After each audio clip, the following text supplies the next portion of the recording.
Capture the vibe. Capture the vibe of Sean from Portland in Portland. Hey, welcome back everybody. It's Sean here, and we're going through this series where I react to every skate part I've created from 1997 up until about, 2021, something like that. I made like 12 skate parts, I think. This is going to be episode number 9, my 9th skate part. This part that came out in 2013 on this video called Vibe, produced and directed by me. If this is your first one watching, definitely I got a whole playlist going. Go to my profile, check the playlist. You might find different entertaining ones in there, going all the way back to when I'm a little kid in California. In this series, I usually blabber on and on about some biographical stories to just give like context of like what was going through my mindset and what was happening in my life that led me to a position to create these parts. And I know I can be kind of long-winded, but if you're not interested in that, you can just skip ahead to the actual skate part and reacting to the trick-by-trick kind of stuff. I was on my 3rd web agency job, and each of these times it was like a little bit of an upgrade of a job, like a little bit higher pay and a little bit higher profile web projects and clients. And I had the perception, like I was grinding really hard in my professional life, and I had the perception that I was always moving up and advancing my career. And for like 10 years leading up to this, I had this kind of dream that I wanted to buy a house. I wanted to be a homesteader. I wanted to do gardening. I wanted to do home repair improvements. Like I had this dream that that's what I was destined for, and I thought I would probably do that in Portland. And I had made little estimations when I moved to Portland in 2009 that like, at the current prices and my current salary, I could probably buy my first house in like 3 to 5 years if I just don't spend a lot of money and try to save a lot. So then the reality when I actually started working was that I never had any money. I was paycheck to paycheck. All my money was going to pay off my college student loans. And then I was like spending extra money on like, I wanted to buy like a bicycle and a guitar, and I wasn't spending extravagantly. I wasn't living some extravagant spending lifestyle, but the reality is with the runaway home prices and the ever increasing price of rent, like I was constantly getting evicted, not because of my fault. Like for example, a house I was renting sold, and so I had to move out because somebody was buying it. So I kept getting evicted and losing places, and each of these were financial setbacks. And rent was like tripling every 3 to 4 years in Portland at this time. And so between paying my student loans, the ever increasing rent price, and not being able to get as high of a salary as I really needed, and the runaway home sale prices, after 4.5, 5 years of living in Portland, I was 0% closer to becoming a homeowner than when I started work. And I fucking hated full-time work. This is before the days of remote web development work, so everything was like in office. I was commuting on the bike. It was a huge pain in the ass. I was with a whole bunch of people that I didn't necessarily connect with, just office geek professionals, And it like work was, I considered it very hard. It was hard on me, demanding to do all that, go to the office and commute. I was having anxiety and depression about money that never really went away. I come from a family, I don't have a social safety net. There was no parents to fall back on or anything like that. And so money's been this factor to this day in my whole life that's kind of a depressing thing and a stressful thing, as I'm sure it is for most of you. But at this point, I was like 4 years into living in Portland, and I'm like, what in the fuck is happening in life? Like, I made all this sacrifice so I could become a homeowner. That's what my intention was. And I worked hard as fuck. I gave it everything I had to have these office jobs. And what do I have to show for it? And each year that I was trying to get ahead, I was watching home prices increase like 20% a year, 20% a year, every year. So the reason of telling this is I hit a low of depression that to this day has probably never been topped in my life, like a lifetime, like rock bottom of depression. And I just didn't see the way out of it. Like if I was gonna get nowhere towards my life goals, then what was I doing working all these jobs so hard if they weren't gonna provide the life I needed? But what was the other alternative? Like rent was so expensive.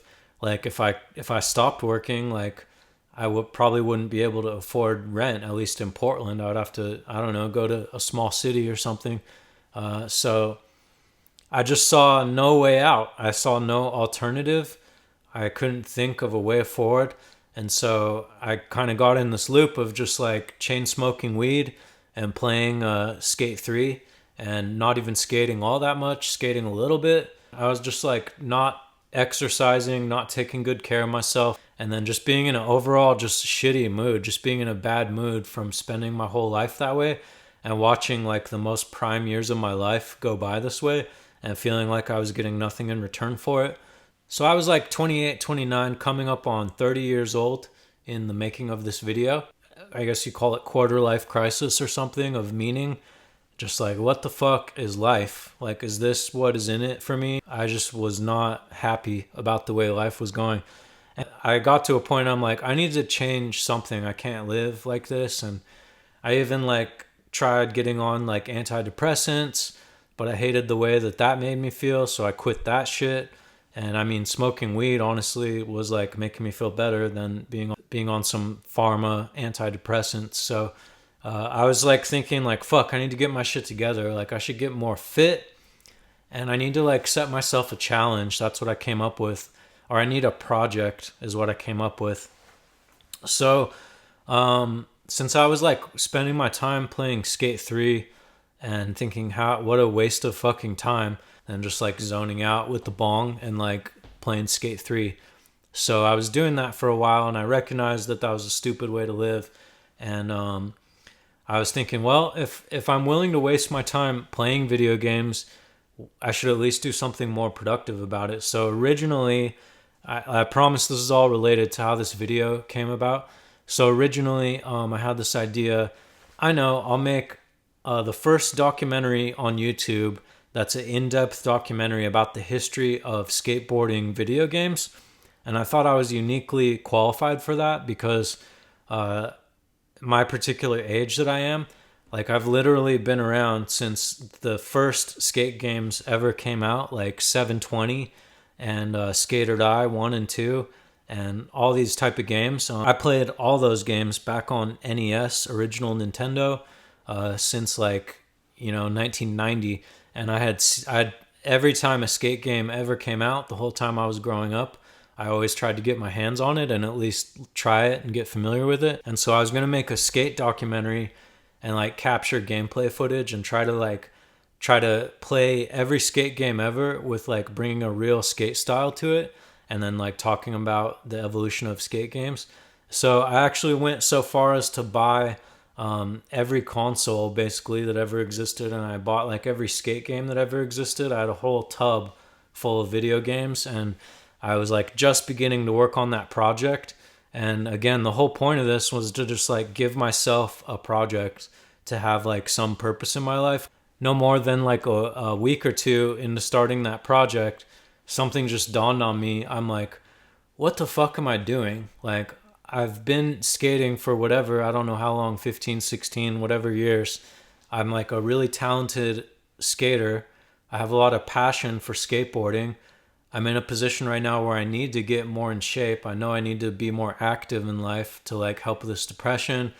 And I'm like not hanging out with friends in this time of my life.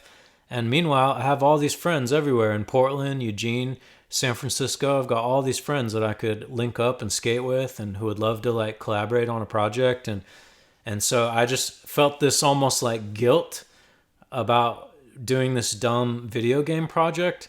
I'm like, if I'm willing to take hundreds of hours of my time to make a video game documentary and waste my time that way, essentially, why can't I spend that same hours and just make myself make another skate video, is what I thought.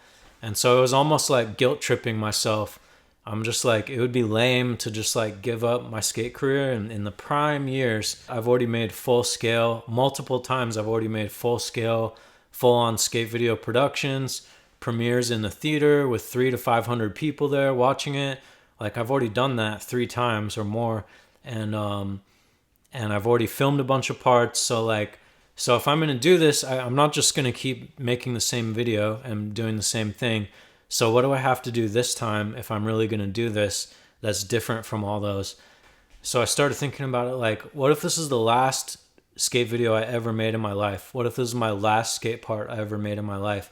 So I put this enormous pressure on myself by thinking that way, thinking like fatalistic and thinking that kind of way. Like, what if you died and this is your legacy that you leave to the world?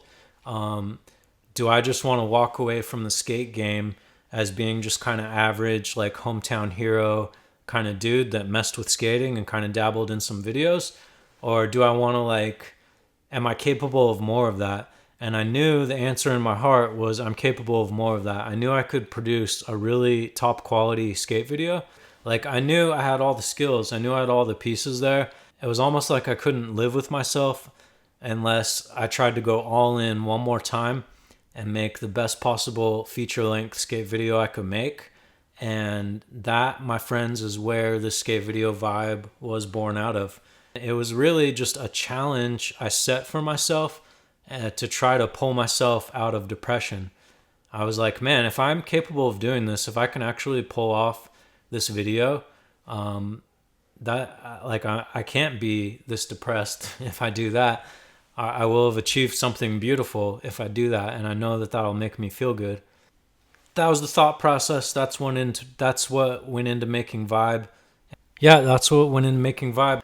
Everyone was backing me. They knew when it came to skate videos in Eugene, I was that guy. And so then it was not just my own motivation, but I was kind of uplifted by everyone wanting to be a part of it, and it took on a drive of its own. So first off, I'll talk about the song. I used Stevie Wonder, A Place in the Sun, and I heard this song and it just instantly grabbed me. And the lyrics of what he's talking about, there's a place in the sun where there's hope for everyone. It was that was matching the theme of what I was trying to do with this video. This video was supposed to be about hope and about curing depression and about focusing on what's good and what's fun and not focusing on what's negative. I used to have a big problem with that. Most of my whole 20s and most of my life was being a hater and focusing on what was negative. And during this time, I was just beginning to come out of that and realizing that the negativity shit doesn't get you anywhere good, and it actually gets you somewhere bad. And this is just the beginning of my life where I'm beginning to focus on positivity and a positive vibe, and that's part of the reason that the video is named Vibe. It's just about a positive vibe and a non-depressed kind of vibe. And I chose the song that's set the tone for the whole part. It's just kind of a good energy, and it's a timeless energy, and it's a classic energy, and it's kind of sad with the violins, but then it's uplifting at the same time because the lyrics are all about hope for everyone. And to this day, I think it stood up. I think it was a good song choice, and I really like this part. I don't know if anyone else likes it, but for me, it's personally meaningful, and it's just a coming together of all those biographical things I was just talking about, and proving to myself at age 29, 30 or whatever that I still had it in me to make a video and to become a better skater and to push what I was capable of, and I fucking did it. So I like watching this part. I go back and watch it every now and then, and it's a reminder to me about that you're always capable of more than you think you are, and it's a reminder to me of overcoming and that you can surmount basically any challenge, and the most important part starts with mindset, and that's what made this thing possible. I was so nervous every time going out skating. I would link up with my old homies from Eugene, and I was just overwhelmingly nervous. I felt like an imposter syndrome. I was like, man, I'm a web developer nerd. I'm not a hardcore skater anymore, and I'm going out with these really good skaters, trying to get clips, and self-doubt. I'm not good enough anymore. I'm not going to be able to get good tricks, and I'm not athletic anymore because all I do is sit at a desk 40 hours a week. So just lots of imposter syndrome feelings, and I'd be really nervous and uptight during a lot of the filming. because yeah, it had been years since I put together a proper skate part and filmed it. But as it went more and more on, I was getting more and more comfortable, more and more athletic, more and more fit. My tricks were getting more dialed up and tuned up. By the time the last clips I got, I was like fucking ready for the game. I was like trained and ready to go, but it took like a whole year to like get to that point. Trick by trick breakdown. Here you go. That's Autzen Stadium in Eugene, which is home of the University of Oregon Ducks football. And ever since they built this thing, I wanted to figure out a way to do something here, whether actually hit the ledge somehow, maybe like a switch nose slide, or I thought dropping in from halfway up from the second kink would be insane, but it was so gnarly. Like just doing this is fucking gnarly. Hitting this kink, you're going so fast right here, and like if you would all lose your balance on this kink, like you'd get fucking folded on the ground. But I thought this wasn't a good enough clip to use in my part, I felt like. So it's just an intro. But yeah, I took that kink. This was the first try. It was also like 30 degrees outside. It's in like December. And I got my death metal shirt. And yeah, my name used to be Kilmer. I've changed my name to Sean K. We'll talk about that in a later part. This fountain up in southwest Portland by the courthouse. And some random girls were sitting right where we wanted to skate. I think they're lesbians. But we were just trying to get them involved in the stuff, and they're like, oh, nice. Just hit a manual. Good old days, pre-COVID world. I tell you, it was a different time. People would just be out enjoying life. Okay, this line, if you go back and watch the other parts, my filmer is named Daniel Evans. He's filmed a lot of stuff for companies like the Unheard distribution companies, such as Bacon Skateboards, and several other companies. I think Powell, he's filmed some stuff for. And but in the older parts, he was my filmer for most of my older parts. But we had our own schedules and our own kind of crews we were rolling with at this point. So this is one of the few, if not the only clip where Daniel filmed again with me.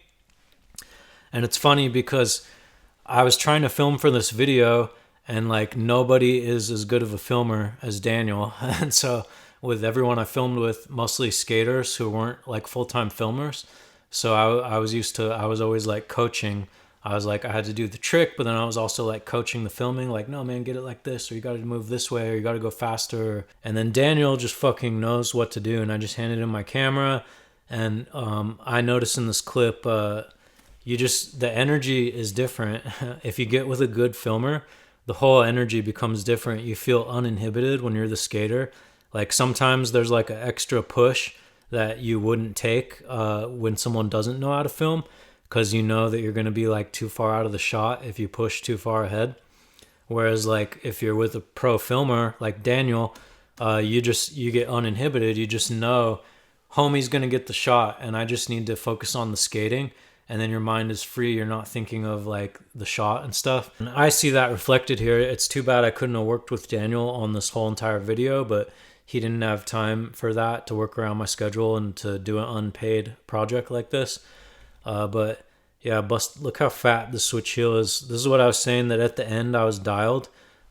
This is like near the end of filming. This is like the last couple months of filming this video after a year.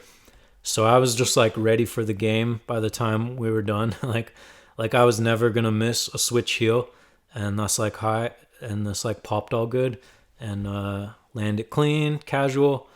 Still in the skinny jeans era here. This is the end of the skinny jeans era. Switch ollie.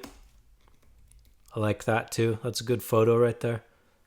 This was one of my favorite skate spots in Portland called PPS, Portland Public Schools. There used to be a bunch of Vibe skate video stickers all around here.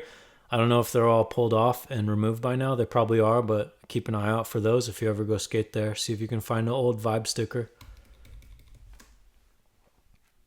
Thanks, Daniel, for the filming. Just fucking perfect filming. This line, I used to work around the corner from here in an office, and I just thought I wanted to get some of the scenery down here because I spent so much time in the Pearl District, and so that's all this clip was about. And I used to practice switchback tails. Like I barely had switchback tails.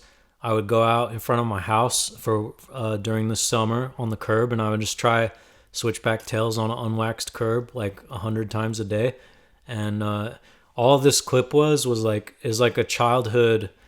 It was like a bar I set for myself when I was a kid. I used to think certain tricks like backside nose blunt slide and like switchback tail when I was a kid, 13, 14, 15.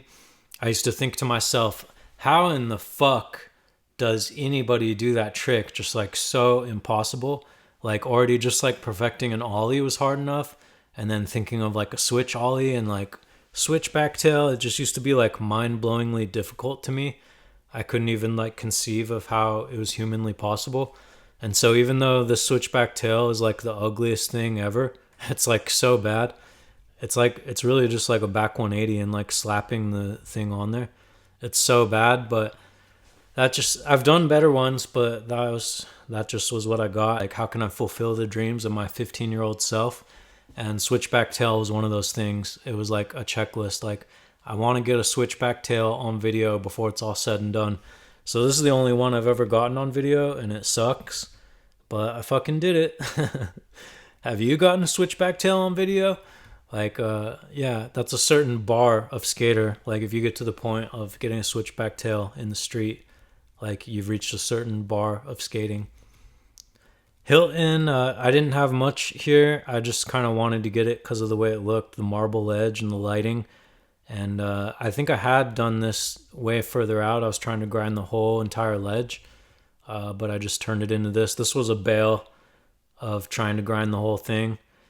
And then I popped a switch ollie, and this was like 10 at night, me and Ashley Marion, and we had like brought a bong in the party bus to the spot, and we were like ripping a bong like immediately before getting this clip. So that's why I'm a little sketchy, I think. And then I like rolled my ankle, like my truck just kind of bent here. Oh, it's wheel bite. I got wheel bite, and it bucked me off, and then right there folded my ankle. That hurt bad. We kept skating, but it was like damaged. Ate it. This is the basement of PPS. The shitty old camera took mini DV tapes, if you remember that ancient artifact technology. So this was before I was even getting good at skating again. I was like a haggard office worker, and I used to have a lot of trust in my ollies. And somehow I just thought I could do this, and I did it in a couple tries. Ashley Marion filmed it. Manual, the picnic table, backside flip. Bracelet flies off right there. Ollie up, backside flip. Nothing much to say. This was, I was really struggling. Look at the haircut there. Check that hair. I just had long, greasy hair. I was trying to grow out death metal hair. That's the longest my hair ever was. And a little ollie up, backside flip over the bench. This is near Autzen Stadium in Eugene. Ollie the hydrant, nothing much to see there. Ollie this gap. Lost the hat. It just looks like nothing, but whatever. I was going fast. This is the same day as that backside flip. I got another clip of ollieing this median like a few years before this, 2 or 3 years before this.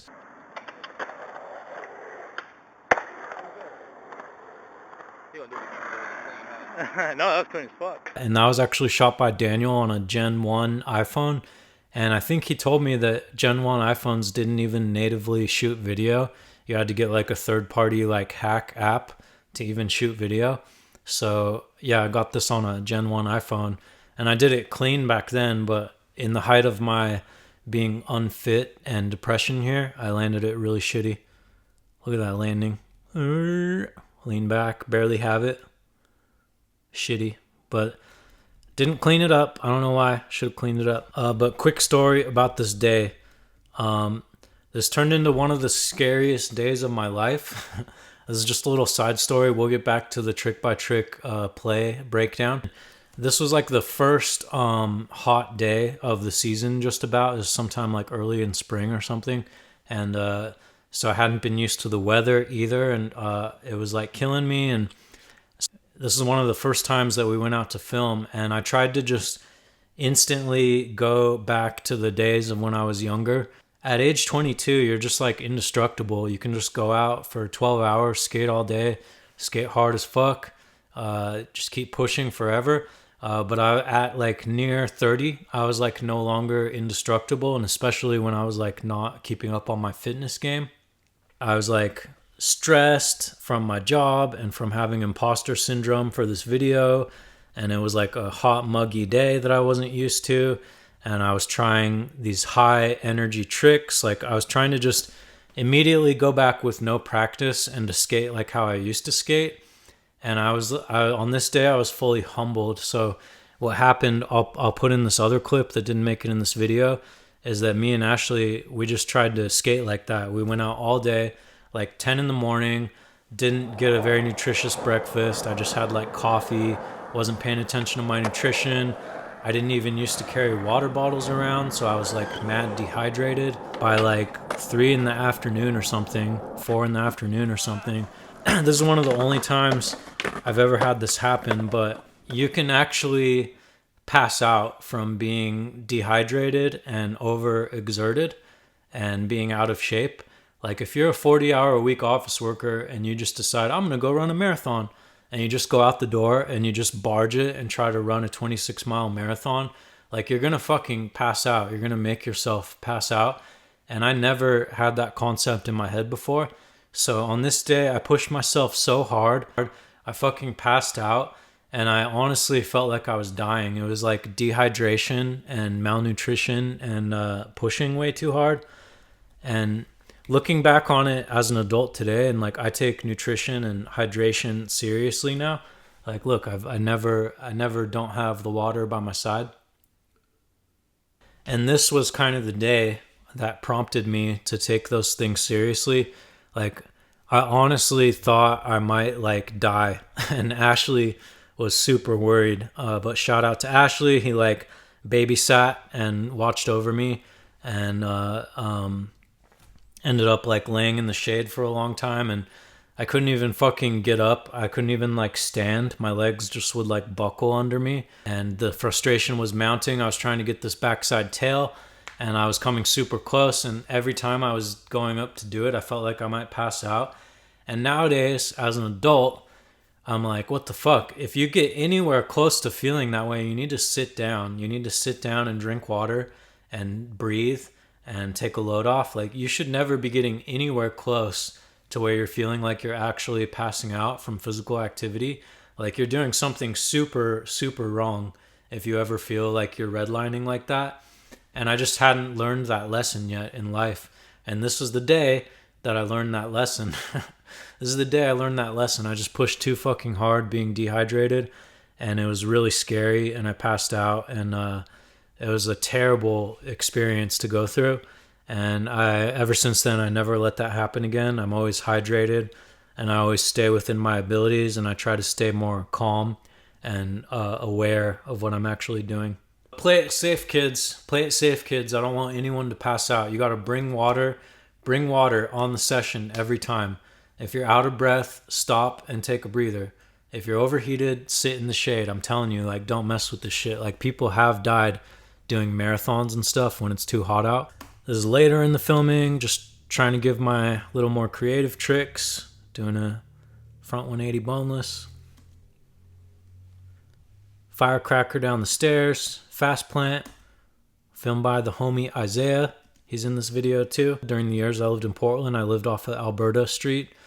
And this is kind of in some of the back little neighborhoods around there. And so sometimes on a summer day, I would just go for fun and just cruise randomly by myself and just skate like nothing spots. Just skate like random like routes in the sidewalk and stuff. I'm glad I got a snapshot of that time. Just bombed this big grass hill. That kid's like, what the fuck? Playing frisbee with his dad. I just like blast right in front of him. 50-50 to tail at nighttime in Eugene. University of Oregon, back 180 up, cab off.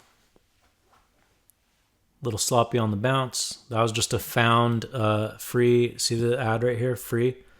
This is a nice metal desk. If I lived near here, I would have taken this at the time, but I lived in Portland and this is in Eugene. But I got 5.0 off the little root bump. And yeah, we just came across that. It was just out there for free. Nollie frontside flip, got the Vibe logo painted on the grip tape. Switch nose grind revert. A lot of these tricks, like this line, it was just trying to get tricks that I knew I had that I had never filmed anything like this. So I knew I could do switch nose grind combos, but I never filmed one. Switch nose grind revert. And then also the editing is timed with the music. Like the lyrics say down the old dusty road, and this is like a dusty road. It's covered in sand. Trying to be clever there with the editing. South Eugene High School, if you catch up on the series and you watch some of my early parts, before the age of skate parks being built in every town, when it came to Eugene, this was like the center of the skate scene was South Eugene High School, and this has a legendary tradition of 30 plus years of being a skate spot. And so I was just revisiting it here, even though now it has all these skate stoppers on it. A little backtail fakie.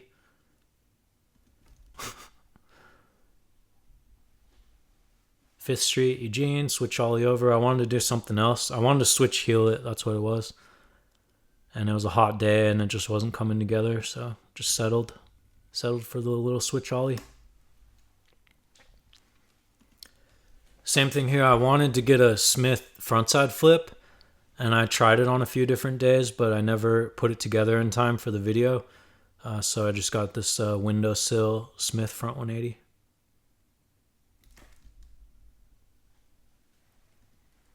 Nothing much here. Interstate Avenue in Portland. Bar hop. I wanted to do a 360 bar hop there. But I was never putting it together. And then that shirt is from Tribute Skateboards, which was a Pacific Northwest company that the homie Ryan Casado rided for a while from Eugene. And the sidewalk never ends. I liked that. I was trying to get the 360, settled for the 180. That was a retired skate spot in Eugene that used to have a stair set there, and then they blocked off the stair set, so it's not a spot anymore.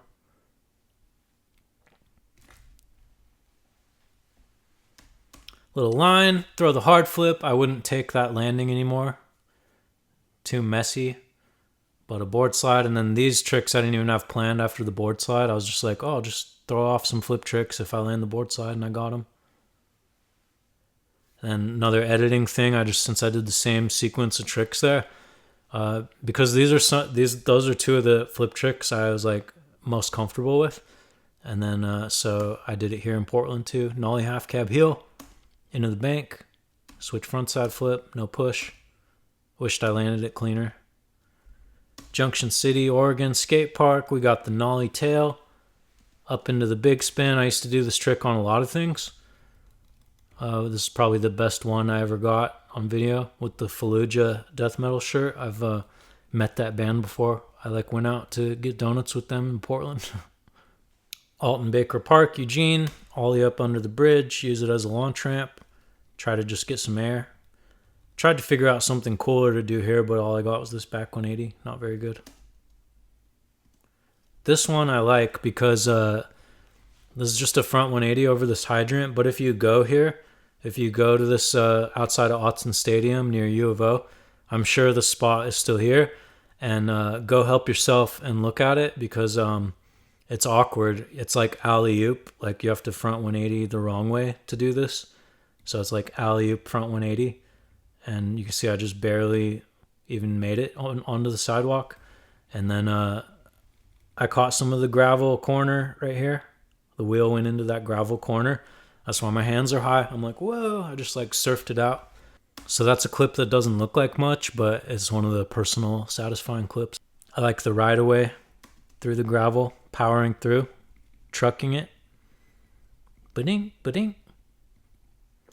This looks like it would be a sick spot on the bike path in Eugene, but it's incredibly hard to skate. But somebody DIY'd this tranny, and this is halfway through filming the video, and I'm always mentioning in this series how I suck at transition skating, so I couldn't think of what to do. But as you'll know, I do a lot of bonelesses, so it's like, what if I boneless on the vert wall? That's an okay clip. It's mid. Jumping way out to flat. Then switch heel front nose. I had done this trick in a bunch of places throughout the years, but I never got one on tape, and that was the motivation here.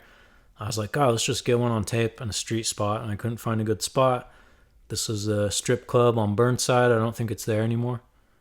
And the one I got, I used to be really bad about not cleaning up tricks and continuing to do it until you get a clean one. I used to just settle for whatever I got. So this one is kind of ugly.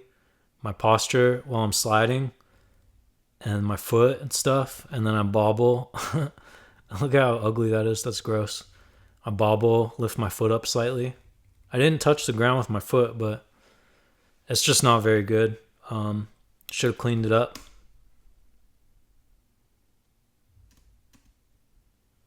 Came back the next day, did it, tail slide the whole thing, drop down, switch manual. That was as far as I could take it. And then this is my ender. This is the homie Ross from Colorado. He's got a mini part in this vibe video you should check out. Well, some of it played in the intro when I was talking here, but so he was watching on. It was after he had ollied that massive gap.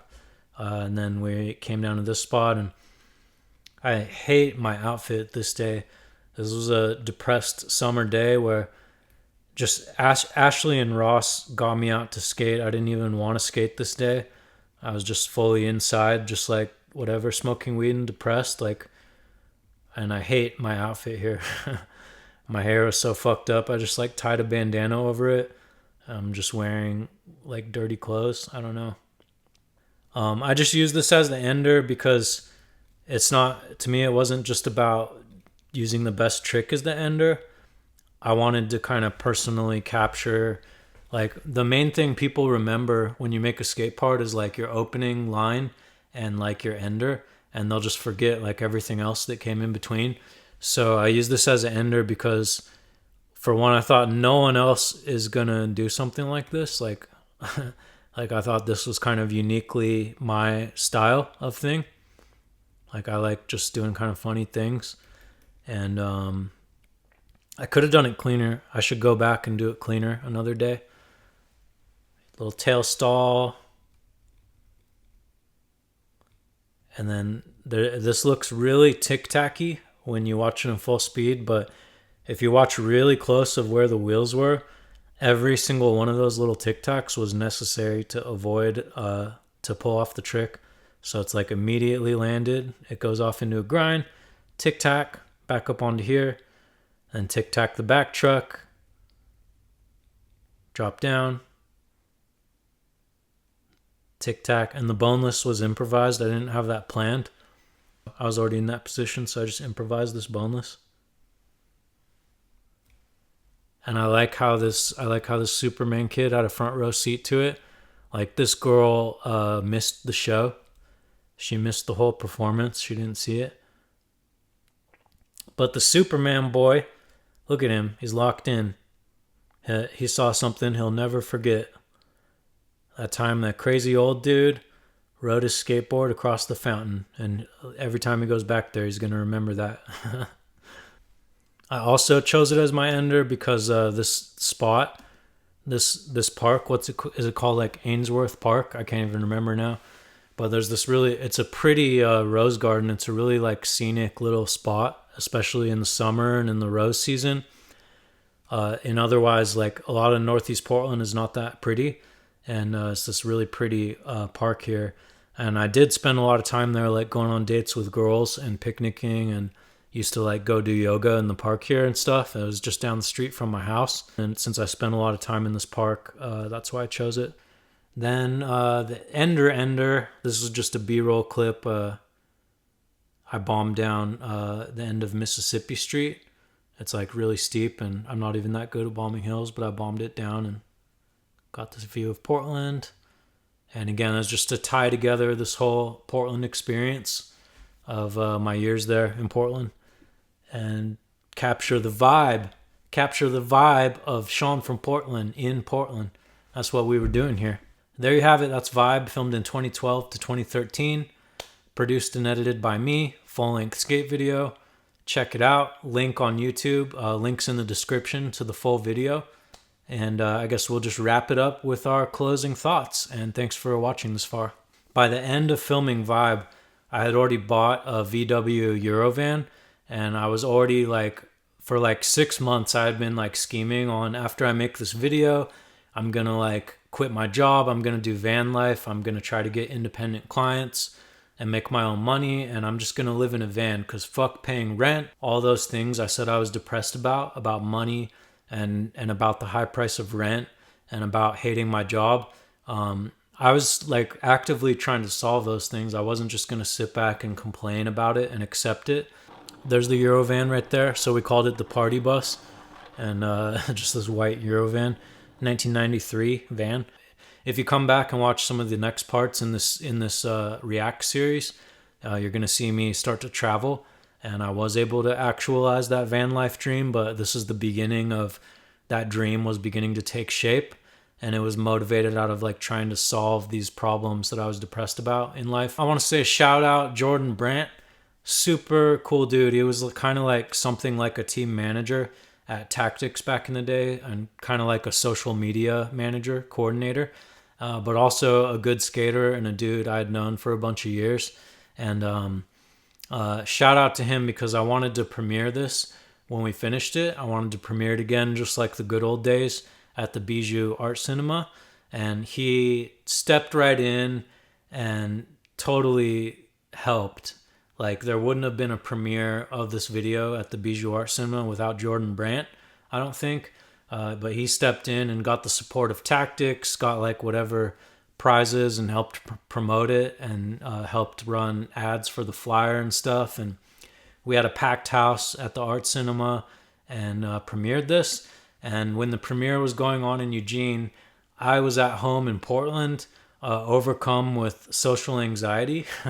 So I didn't actually go to my own video premiere. I was too anxious. I hadn't made up my mind if I would go or not. And I just had so much, it was just it was emotional for me. Like, to younger kids and to fans of the video or whatever, it's just a skate video and it's just fun. But to me, this was literally an emotional moment of like taking a year and a half of my life from deepest depression, setting a challenge for myself, and then actually spending a full year dedicated and going through with it and actually pulling it off, and to some extent overcoming depression. I really did achieve what I set out to do, and to some extent that did give me a boost in confidence and like something to be happy about in life. And it did, I'm not going to say it like fully overcame it, but it did help get me on the path to doing the right things to overcome really dark depression. Not only was this my artistic like baby, that I don't know if I could handle it, like if somebody didn't like the video or if somebody talked shit or something, like I didn't know if I could handle that. But then there's like the social anxiety layer of like, I used to care so much about my local skate scene. I used to have a website just for Eugene skateboarding that I ran. And I used to care just like so much about being in the scene and like doing good for the scene. And then I just had this feeling of, like I was saying, imposter syndrome. Like I had been away from Eugene for all these years. I already felt like mentally moving on from skateboarding and the skate scene after I got this video together. And I felt like I didn't need the premiere for that anymore. I was already like mentally on to the next thing. So add all that together, and I was just this ball of social anxiety. And so I didn't even go to my own premiere. And then that same day, I took I guess you call it my girlfriend. I took my girlfriend out and we just had a little like hangout day, like later that same day. And then the party bus there, the van, it actually broke down. So it was actually a crazy coincidence, because even if I had made up my mind that I was going, I don't think I would have made it that day to Eugene, because the van just like fucking blew up, and it was that exact same day. So the van would have blown up on the drive to Eugene. But instead it blew up like close to my house in Portland. So I wasn't meant to go to this premiere, but it's all good. Well, what more can I say? That's Vibe. Go hit the link and watch the full-length video, and subscribe to me on this channel because we got a few more parts to go. Yeah, thanks for watching. Thanks for stopping by. And if you don't subscribe, at least give me a thumbs up. That helps with the algorithm. And that's it. Drop a comment and subscribe, and have a good day. Catch you next time. Catch you in the next one.